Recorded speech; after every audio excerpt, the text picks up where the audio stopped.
We are still in Unit 1, getting to know your camera. Last time I talked about using playback mode, what the different icons mean on the dial, for instance macro and the lightning bolt, display and auto. Recommended that you use program mode as much as possible because all the features of the camera are available, things like that. So we'll continue on. Right now we'll talk about the macro setting. The macro setting lets you zoom in very close to a subject.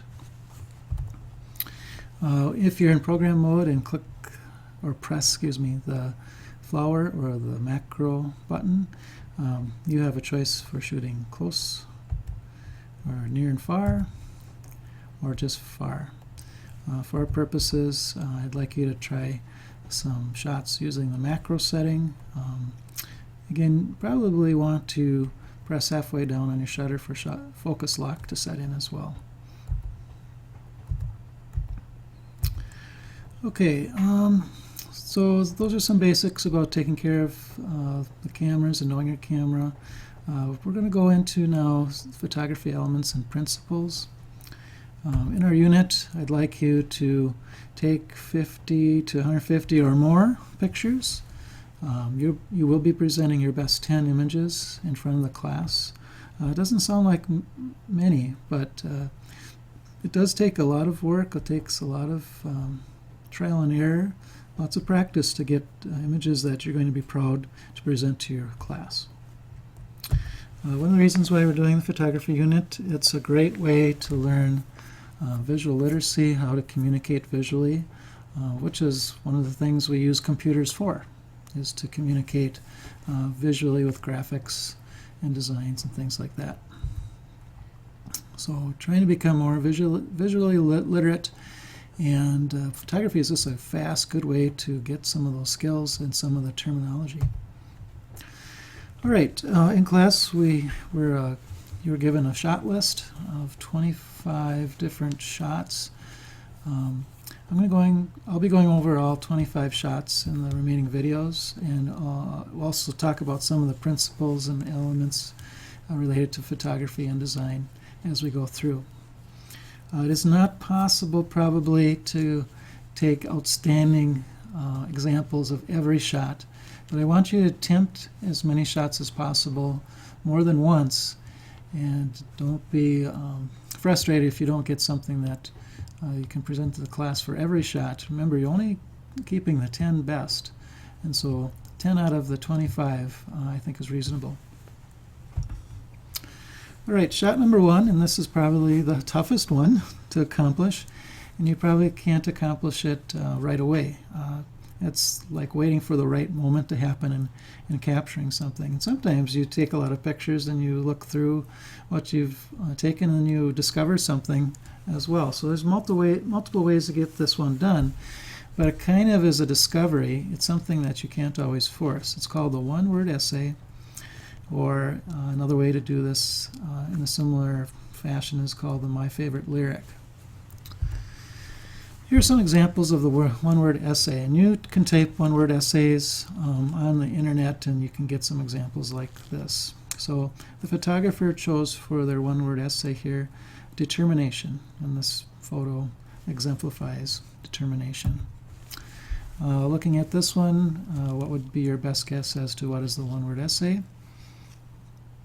The photographer for this one chose the word hope. I can see how dreams or aspirations could be the one word too.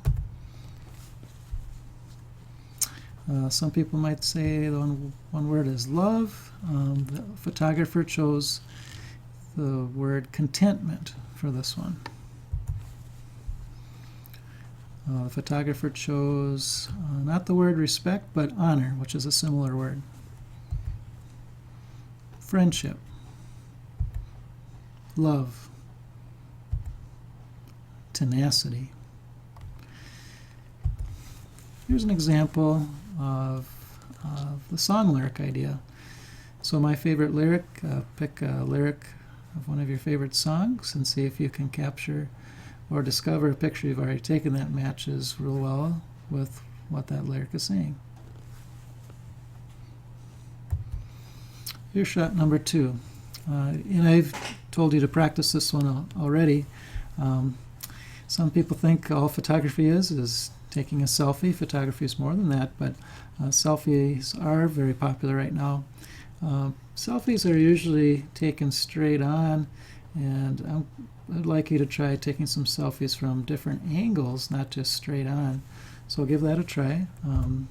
President Obama is well known for his selfies, although he's been criticized at times for taking selfies at maybe inappropriate moments, such as he is supposed to be watching a funeral ceremony right now, and some other world leaders with him are asking to take a selfie with him instead. All right, shot number 3 I'd like you to add to your shot list. I'm going to call this the 360-degree subject experiment. So with this one, you take a lot of different shots and keep the one that turns out kind of cool.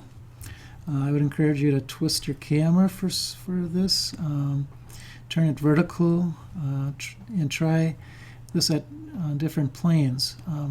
What you do is you find a subject, a person or object, and you just walk around that subject taking shots as you walk around, or pause every step or so and have that camera up high, have it down low, twist it. The problem here is, or what we're trying to fix with this 360-degree experiment, is that we usually only hold the camera in one plane or one position all the time, right like the girl has the camera. But some of the most interesting photos take place when we put the camera real close to the ground, or way up high, or even adding a twist. So walk around a subject and take multiple shots from multiple angles, multiple heights, and in different camera positions, and keep the one or two that really stand out. Doing this, you can oftentimes capture a unique look. All right, shot number 4, the 3-picture story. I like the 3-picture story because it forces you to think how you can tell a story by taking just 3 pictures. And so some people start with a close-up, and then a medium shot, and this one ended up with another close-up. I've had people do kind of a long shot or wide-out shot, then a close-up, and then back to a medium shot or a long shot. It's just what you think you need to tell the story. In this case, finding a can of Coca-Cola, drinking it, and then throwing it away. But think about how to frame your subject, how close you should be in with the camera, how far away you need to tell an effective story. You might want to try this more than once and try different ideas. All right, that concludes shot number 4. Next time we will continue with shots 5 and on.